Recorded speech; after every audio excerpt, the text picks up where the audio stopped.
What is that all about, anyway? What? All the yes sirs and no sirs and the saluting and the ranks and the uniforms, it just seems kind of pointless, you know, considering. Hey, you were in the army once. You should know. That was different. How? Well, there were more people in the world, I don't know. I mean, having a military made more sense. I think it makes more sense now. Why? It's utter fucking chaos out here. We need the order and discipline or we're not gonna make it. You know, I've been at plenty of camps that are doing just fine without having a colonel breathing down their necks. You know what's funny? About uniforms and ranks seeming pointless, I mean? No, what? I used to think the same thing about the MC.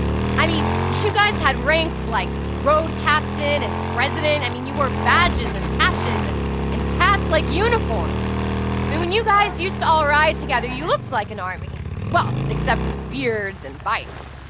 Now that you mention it, I can see your point. You know, I'm actually surprised you weren't wearing the cut when you came into the camp. I didn't think anything would make you give that up. Even the end of the world. Okay, so my cut, huh? We're gonna have to see if the colonel will let me switch uniforms. You know there is that. Where are we heading? Diamond Lake. There's an old forest service road that winds around the western base of Mount Thielsen. Okay.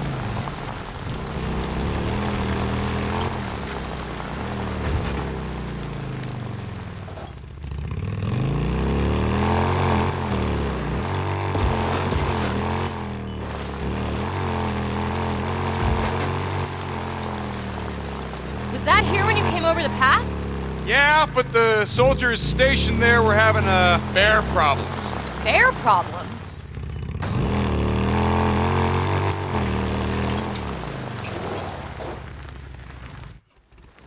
Well, that sounds serious. What do you mean? Well, he said he's gonna report you. I mean, how's Matt gonna take that? The colonel will tell him to mind his own fucking business and to never question an officer.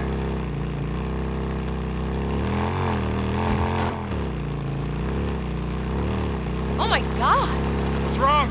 Nothing, it's just... I mean, the view up here, it's incredible. Yeah. I guess I just don't see it anymore. Pay attention to it, I mean. How can you not? It's breathtaking. Yeah, the world wakes up, grateful for another dawn. Hey, if you spent all day staring into a microscope, you might appreciate it more. Oh, I appreciate it. You know, being around when the morning comes up is a hell of a lot better than the alternative. I gotta be honest. You know, there were times when I didn't believe that. About, you know, hoping to see another day. Yeah, I know the feeling. What kept you going? I mean, back then. I don't know. Just, too goddamn stubborn to give up, I think. I don't believe you.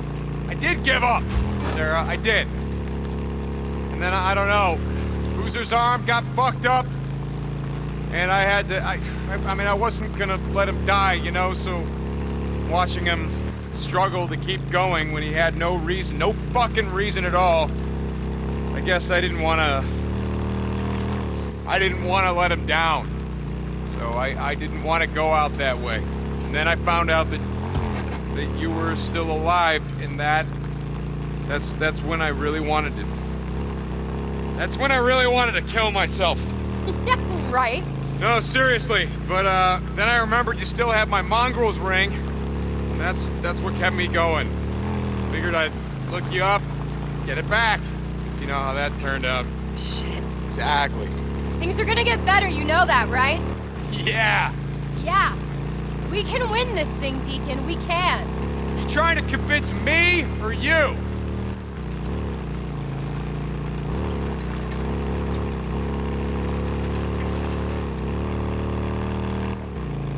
We must be getting close, right? Yeah, we're coming up on the Thielsen Tunnel.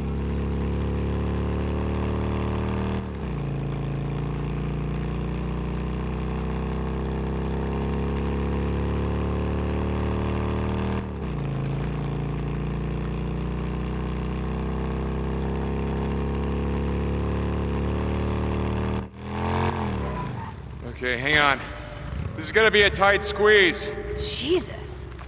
No wonder everyone gave up their cars. This is nothing. There's a tunnel up in the old Belknap Road that Boozer and I rode through all the time. Traffic had been backed up at a narrow checkpoint for about a mile when everything got overrun. Sounds horrible.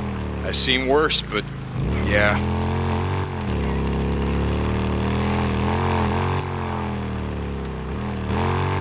Hey, this looks familiar. Yeah, it's right up here.